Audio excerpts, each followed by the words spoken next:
Ya, bismillahirrahmanirrahim. Assalamualaikum warahmatullahi wabarakatuh. Teman-teman, kita jumpa lagi dalam keadaan online. Seperti yang saya bilang mungkin pertemuan minggu kemarin, kalau minggu ini kita masih online, kemudian nanti kalau sudah UK, ujian kompetensi 2, insya Allah nanti akan dimulai untuk offline-nya.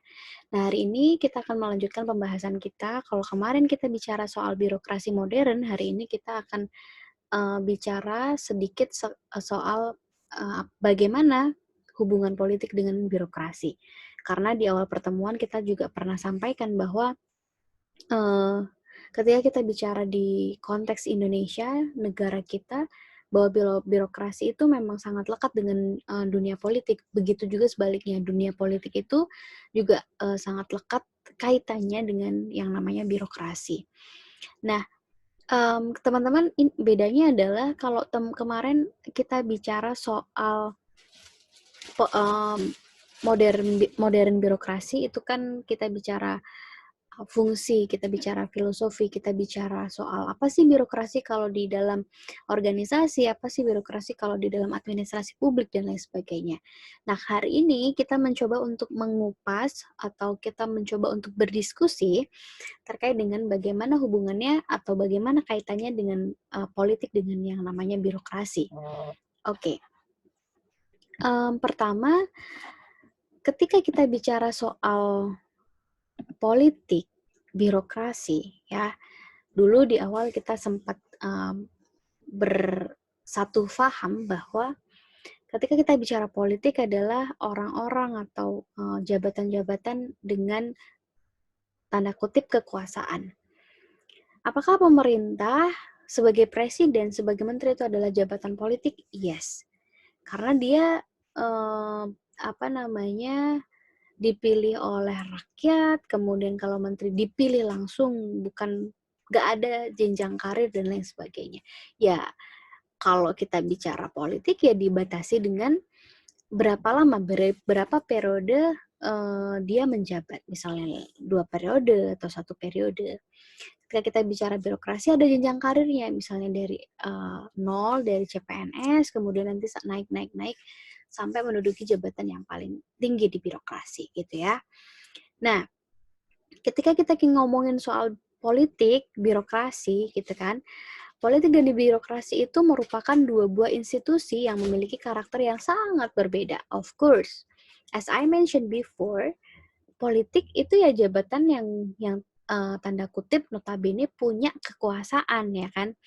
Kalau kita bicara soal birokrasi, birokrasi itu adalah jabatan yang diduduki tetapi memiliki jenjang karir gitu. Nah, bedanya yang mendasar juga adalah ketika kita bicara dalam konteks kebijakan, tentu juga sangat berbeda.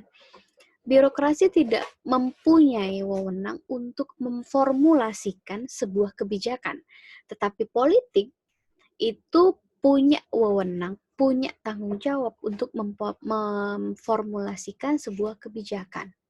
Gitu. Nah, walaupun sangat berbeda, walaupun kalau kita bicara politik dan birokrasi sebenarnya kalau dari fungsi ya sangat jauh, tetapi mereka berdekatan, mereka saling berkaitan gitu. Dua karakter inilah yang berbeda antara dua institusi. Pada satu sisi dituntut adanya independensi, tetapi di sisi lain harus bisa memberikan sebuah ruang yang positif bagi apa yang disebut dengan sinergi. Namun, seringkali juga tidak dapat dipisahkan dengan aroma perselingkuhan. Nah, perselingkuhan di sini bukan antara satu orang dengan orang baru, antara laki-laki dan perempuan, bukan ya. Tetapi di sini kita mengibaratkan bahwa politik dan birokrasi itu sering terjadi perselingkuhan. Perselingkuhan itu terjadi sebuah hubungan yang negatif, hubungan yang sebenarnya tidak baik gitu, tapi mereka suka melakukannya gitu kan. Kalau kita bicara perselingkuhan orang kan gitu, mereka tidak punya hubungan yang sama atau hubungan yang legal gitu ya. Tetapi mereka melakukan sesuatu hubungan itu dengan ya sama-sama suka. Akhirnya terjadi, tapi dalam tanda kutip itu legal. Nanti kita akan bahas kenapa sih kok bisa disebut adanya perselingkuhan antara politik dan juga birokrasi. Gitu. Nah, ya kembali lagi ketika kita bicara karakter, sebetulnya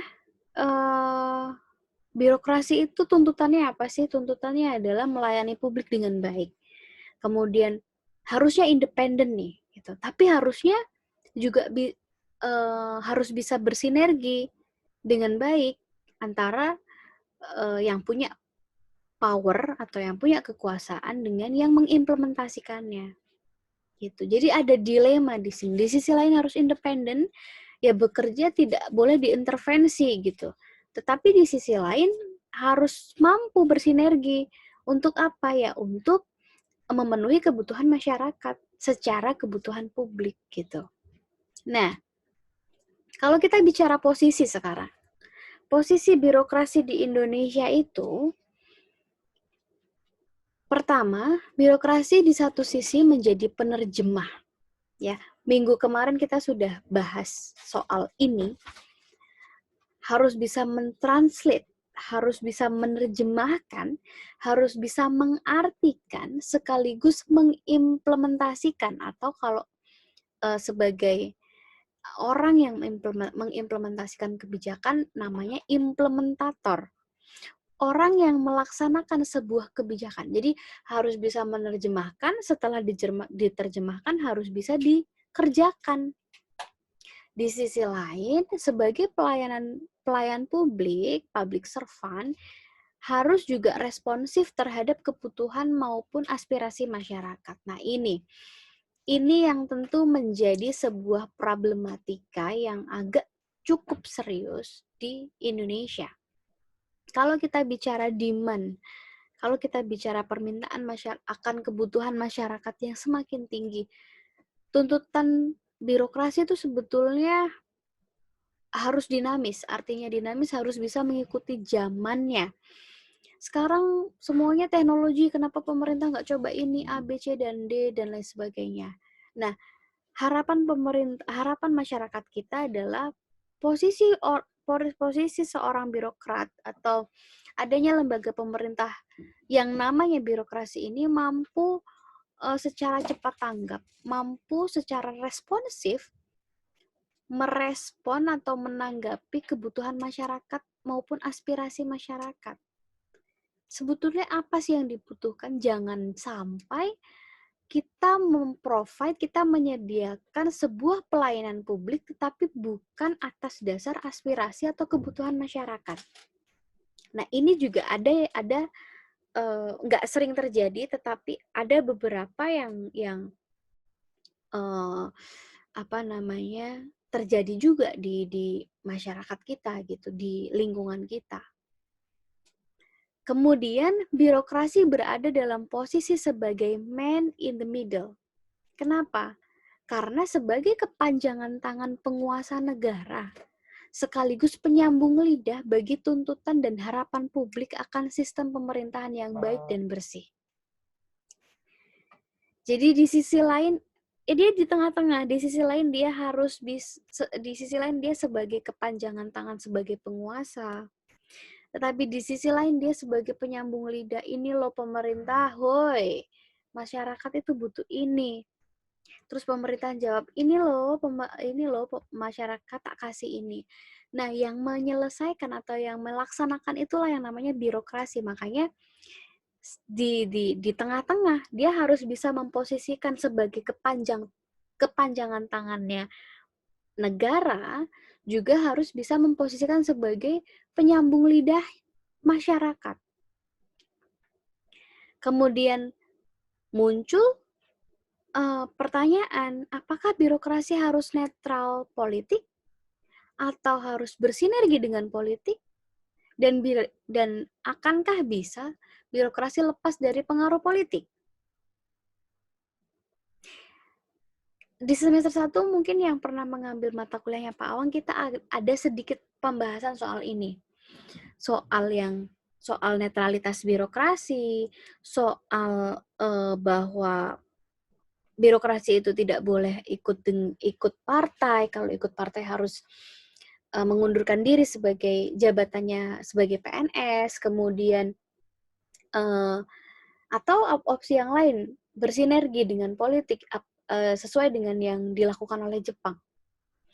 Atau harus melepaskan diri, atau tidak, atau harus independen. Nggak ada sama sekali pengaruhnya dari politik. Menurut kalian yang baik yang mana? Apakah birokrasi harus netral politik? Jawabannya apa? Apakah lebih baik politik itu bersinergi atau bisa aja gitu? Kalau bersinergi jadi satu, artinya mereka punya kepentingan yang sama, kemudian bekerja sama, punya cooperation yang baik untuk kepentingan publik.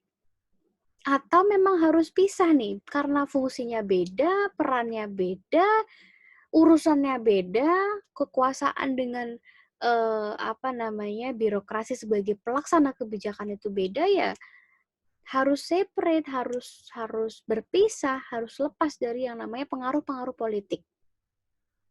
Kita juga pernah bahas bahwa pengaruh politik itu apa saja, bahwa di Indonesia itu tidak lepas dari yang namanya politik dan lain sebagainya. Kalau pandangan kalian, dari 3 pertanyaan ini, gimana?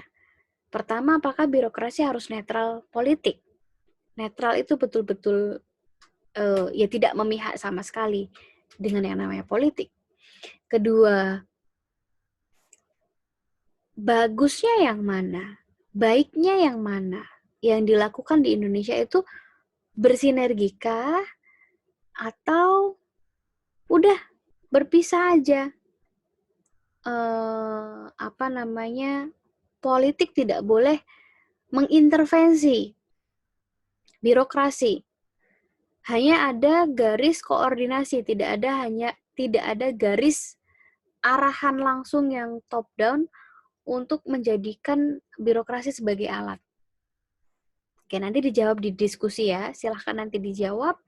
Apapun opini teman-teman, ketika memang itu logik, ketika itu berdasarkan mungkin data, fakta, dan juga ada teorinya atau ada rujukan bacaannya yang menjadi rujukan, nggak ada yang salah ya.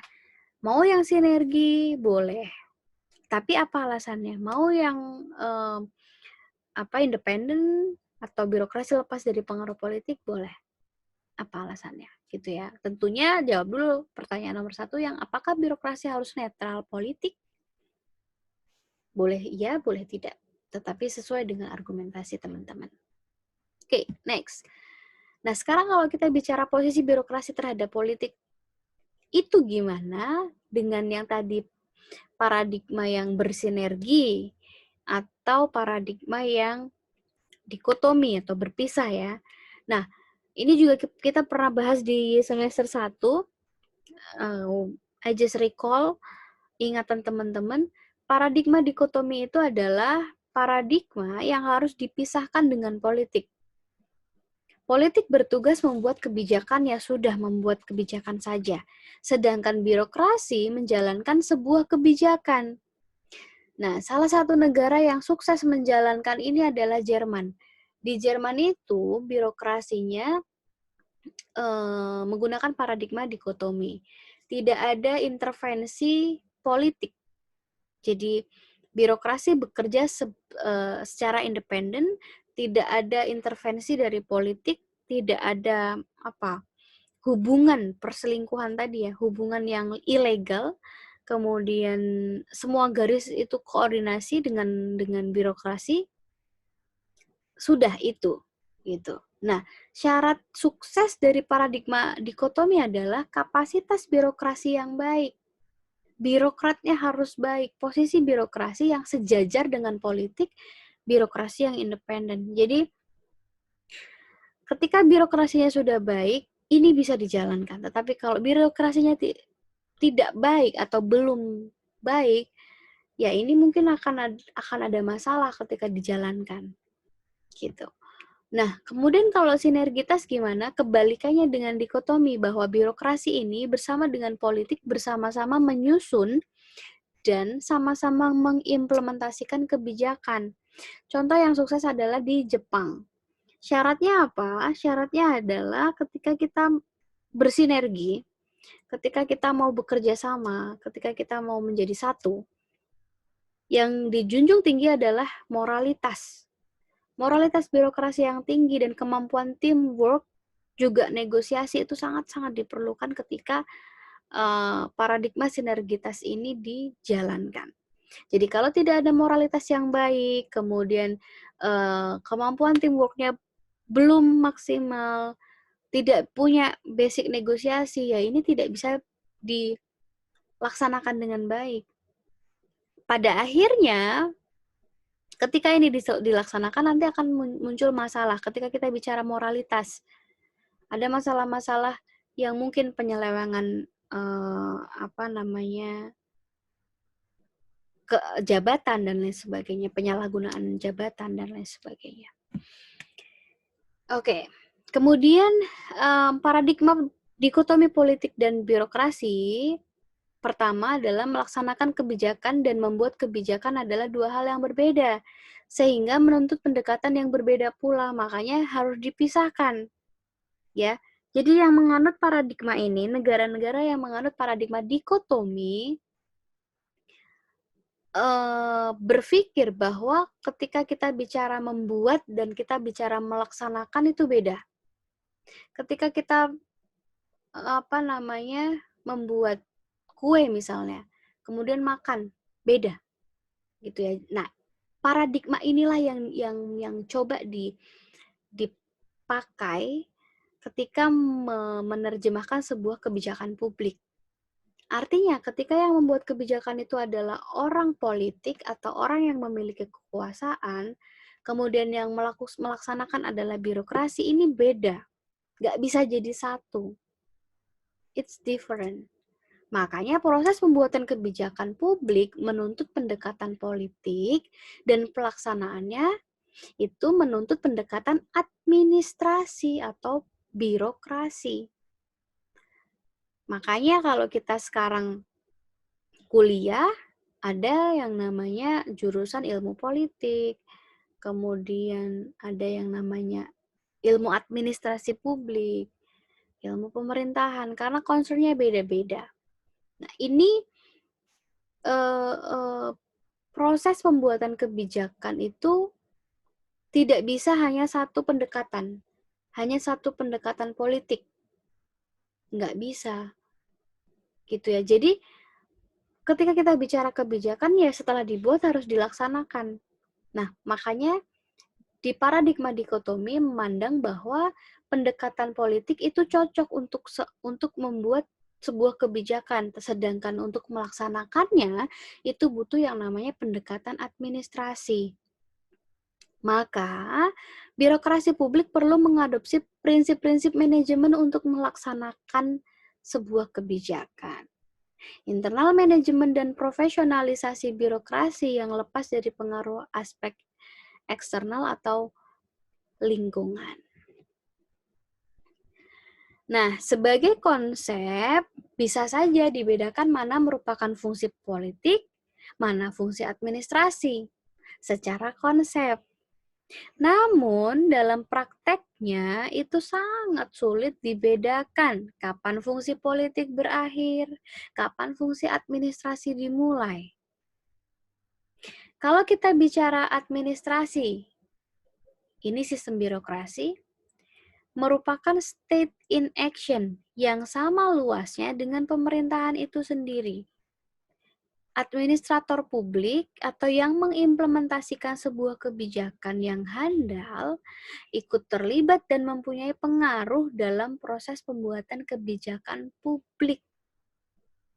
Gitu. Kadangkala pejabat birokrasi atau orang birokrat itu juga masih dilibatkan dalam pembuatan kebijakan publik. Sehingga secara konsep dan praktek, ya sesuai dengan apa yang tadi saya katakan itu mungkin agak sulit untuk dibedakan secara fungsi.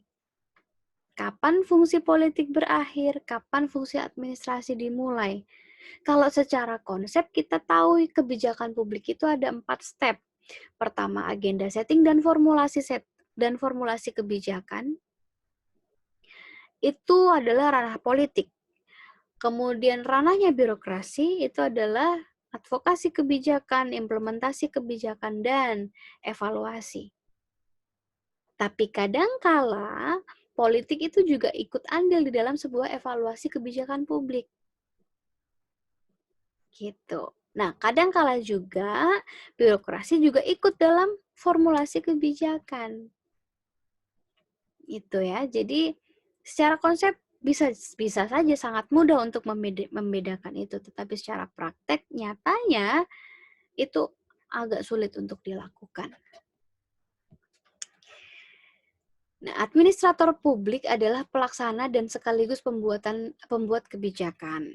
Birokrasi publik terlihat dalam proses politik melalui kekuasaan diskresi, yaitu kewenangan untuk menginterpretasikan kebijakan publik makro ke dalam kebijakan pelaksana operasional yang seringkali dirasa dampaknya secara langsung oleh masyarakat. Gitu ya. Jadi mungkin ini pernah saya bahas juga bahwa ketika kita bicara soal yang namanya birokrasi, birokrat itu harus bisa menerjemahkan sebuah kebijakan publik. Nah, dari undang-undang atau dari perda atau dari regulasi pemerintah daerah atau surat keputusan dan lain sebagainya, itu tidak mentah-mentah kemudian langsung dilaksanakan. No. Tetapi itu akan di-breakdown, akan diidentifikasi lagi, diterjemahkan oleh birokrat, oh ini bagusnya program apa, oh ini kegiatan apa, sehingga masyarakat merasakan adanya kehadiran birokrasi. Karena birokrasi itu adalah organisasi yang mengimplementasikan kebijakan. Sebelum diimplementasikan harus bisa menerjemahkan dengan baik. Kalau dia tidak bisa menerjemahkan kebijakan itu menjadi sebuah program dan kegiatan yang bermanfaat bagi masyarakatnya, tentu di sini ada dua kemungkinan. Yang salah siapa? Yang salah adalah politiknya, atau yang salah memang birokrasinya tidak baik. Birokrasinya belum paham soal penerjemahan kebijakan. Nah, kalau kita tadi ngomong soal perselingkuhan birokrasi dan politik. Jadi, again, politik itu merupakan institusi yang disebut juga dengan pusat kekuasaan. As I mentioned before, politik itu sangat lekat atau sangat erat kaitannya dengan yang namanya power, dengan yang namanya kekuasaan. Kekuasaan yang dimiliki oleh politik berlangsung dalam berbagai arena seperti pembuatan kebijakan, penerapan, sampai evaluasi. Yang tadi saya katakan bahwa sebetulnya evaluasi itu masih ranahnya birokrasi kalau kita bicara konsep. Tetapi secara praktek, politik itu juga memiliki andil dalam mengevaluasi sebuah kebijakan publik. Nah, sementara birokrasi, apa sih birokrasi? Tadi di awal sudah saya sampaikan bahwa sebuah institusi yang mapan dengan segala sumber dayanya, namun pada lain sisi, sistem kenegaraan masyarakat mensyaratkan politik masuk sebagai aktor yang mengepalai birokrasi melalui mekanisme politik formal. Artinya adalah kita sedang tidak berada di paradigma dikotomi yang memisahkan antara politik dan birokrasi. Kita juga sedang tidak berada di dalam posisi atau menggunakan paradigma sinergi. Tidak bekerja sama, tetapi lebih fatal, lebih dari itu, bahwa politik itu merasa dia adalah seorang kepala, seorang leadernya birokrasi. Padahal secara fungsi, kemudian kita bicara secara peran, itu sangat berbeda. Tidak bisa secara konsep bahwa politik itu seorang leadernya birokrat. No. Tetapi hari ini yang kita tahu, yang kita rasakan adalah ya birokrat itu kepalanya ya politisi. Oleh karena itu, birokrasi pemerintah tidak bisa dilepaskan dari kegiatan politik. Pada setiap gugusan masyarakat yang membentuk tata pemerintahan formal tidak bisa dilepaskan dari aspek yang namanya politik. Itu faktanya. Apa saja kepentingan perselingkuhan birokrasi? Pertama, current survival. Mereka harus bisa bertahan di posisinya sampai jabatannya berakhir. Ini sering kali terjadi di kita, di masyarakat Indonesia, di pejabat-pejabat Indonesia, bahwa dia harus menjamin bahwa posisinya itu aman, bahwa posisi dia kalau nggak bisa naik, at least bertahan di posisi itu, gitu. Atau biasanya dikasih iming-iming, oke, kamu kalau misalnya mendukung saya akan kasih kamu jabatan sebagai kepala dinas A, kepala dinas B. Itu sangat sering terjadi dan masih sangat banyak ditemukan untuk melanggengkan sebuah kekuasaan dia. Kemudian yang kedua, efektif government, di mana mereka harus memerintah dengan efektif, menciptakan pembangunan ekonomi yang berkelanjutan, dan prestasi yang dapat membuat para pemilih mereka kembali pada pemilihan berikutnya. Ini kepentingan politik. Benefitnya apa? Benefitnya adalah ketika birokrat sudah membantu dan deal goal, ya rewardnya adalah jabatan, naik jabatan, bonus, dan lain sebagainya. Kemudian creation of loyal machine, di mana eksekutif perlu membuat organisasi politik dengan kesetiaan personal yang tinggi. Ini yang kita sebut bahwa seorang politik atau jabatan politik itu merasa bahwa dia adalah kepala birokrasi. Jadi yang ngatur semua tatanan pemerintah dalam konteks birokrasi itu adalah kepala kepala negara atau menteri atau dan lain sebagainya, jabatan politik. Itu kepentingannya. Jadi ini tiga kepentingan ini ilegal, tetapi mereka suka melakukannya karena sharing benefit. Tidak ada yang merasa dirugikan, malah justru menguntungkan satu sama lain antara politik dan birokrasi, tetapi merugikan untuk masyarakat. Gitu. Nah, terus kemudian bagaimana posisi birokrasi di Indonesia? Pertama, lembaganya disebut birokrasi, individualnya disebut birokrat. Ini kita sudah sepakat dan dari awal kita sudah bahas ini ya. Birokrat adalah pegawainya pemerintah yang disebut dengan ASN, bahwa sekali lagi birokrasi itu atau seorang birokrat itu tidak hanya PNS.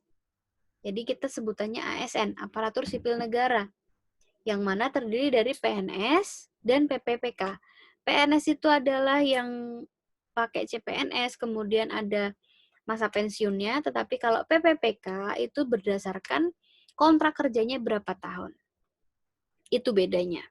Kemudian yang kedua, paradigma birokrasi di Indonesia adalah dikotomi, namun posisi birokrasi di Indonesia adalah bawahan politik. Gitu. Jadi sebenarnya kalau dikatakan dikotomi ya enggak ya. Mungkin lebih tepatnya adalah semi dikotomi. Adanya pemisahan wewenang ya, fungsi ya. Tetapi faktanya adalah birokrasi kita menjadi bawahannya politik atau politik sebagai kepala birokrasi. Ketiga, tata kelola birokrasi di Indonesia menggunakan New Public Management. New Public Management kita pernah bahas ya di semester 1 kemarin, recall lagi.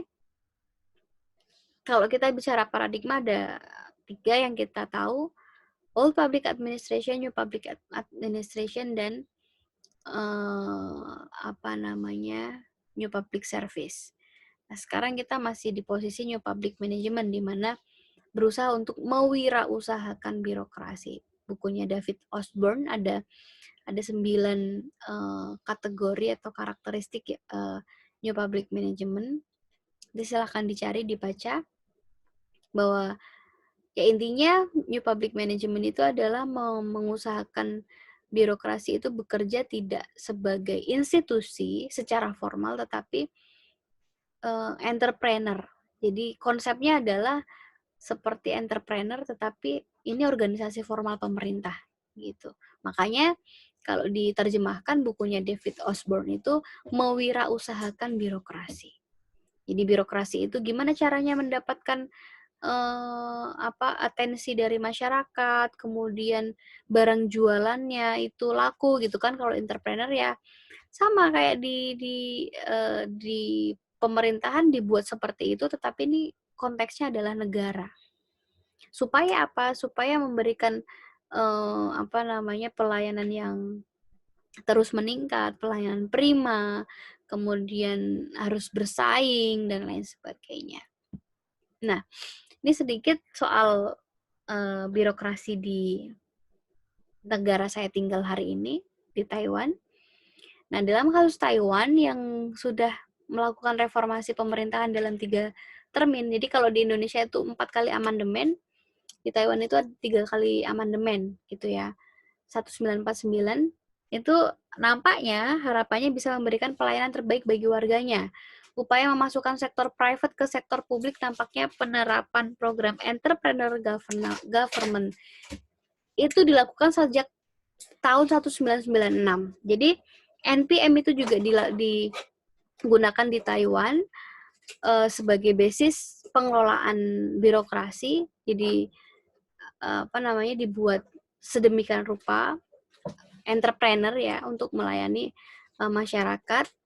Nah, konsep yang di karakteristik atau konsep yang dijalankan NPM-nya itu seperti apa? Pertama, selalu ada perbaikan terus-menerus dalam kualitas. Jadi ketika kita bicara entrepreneur, kita bicara bisnis ya. Jadi gimana produk kita selalu inovatif, kemudian mendapat atensi dari semua pihak agar dibeli dan lain sebagainya. Konsep pemerintahan dalam pelayanan publik ini juga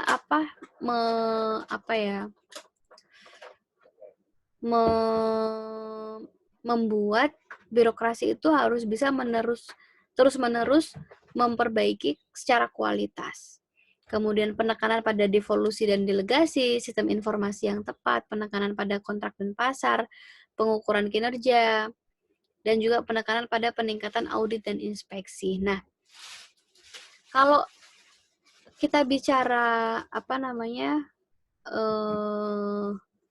birokrasi, paradigma apa yang digunakan di Taiwan sendiri sama.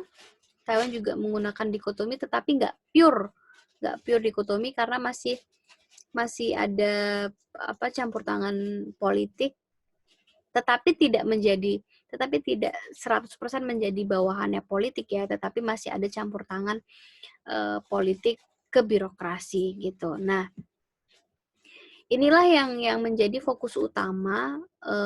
Tadi saya katakan bahwa masih ada intervensi. Kemudian apa sih reformasi politik dan birokrasi di sini? Kalau kita bicara lembaga-lembaga pemerintah, ini presiden sekarang, Tsai Ing-wen. Jadi penyamarataan keadilan, kemudian lembaga-lembaga negaranya harus bisa menyediakan informasi dan dari pihak pemerintah bagi masyarakat, kemudian membangun pelayanan satu jendela dan lain sebagainya.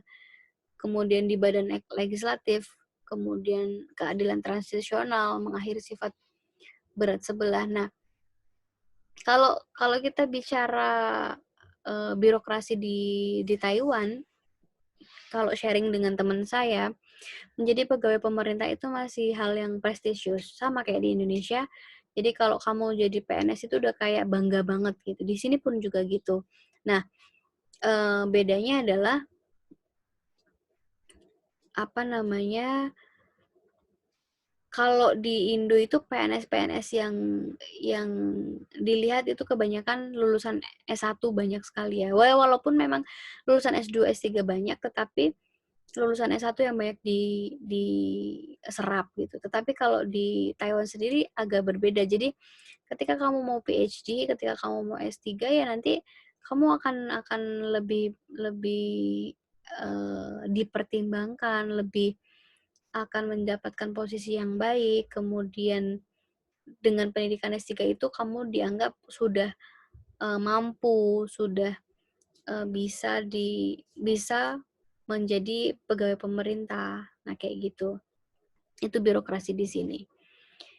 Kalau misalnya teman-teman masih mau mau cari bagaimana birokrasi di negara-negara lain selain Jepang, kemudian Jerman, sekarang Taiwan, nanti bisa di-searching sendiri gitu. Nah, ini juga bisa menjadi penelitian atau menjadi topik tulisan teman-teman juga. Ini juga menarik gitu kalau mau dikupas, mau dibahas gitu ya.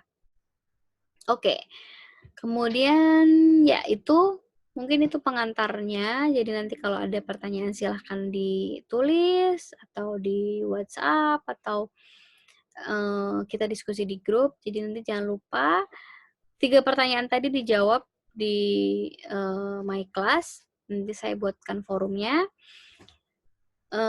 Mungkin itu nanti kalau ada pertanyaan lebih lanjut silahkan ditanyakan ke saya. Bisa japri, bisa di grup atau email, terserah. Semoga materi kali ini bisa menambah wawasan dan pengetahuan baru buat teman-teman. Ya kita ketemu lagi minggu depan. Semoga sehat selalu. Terima kasih atas perhatiannya untuk menonton video ini sampai selesai. Mudah-mudahan kita selalu dalam lindungan Allah Subhanahu wa taala. Terima kasih. Sampai jumpa. Assalamualaikum.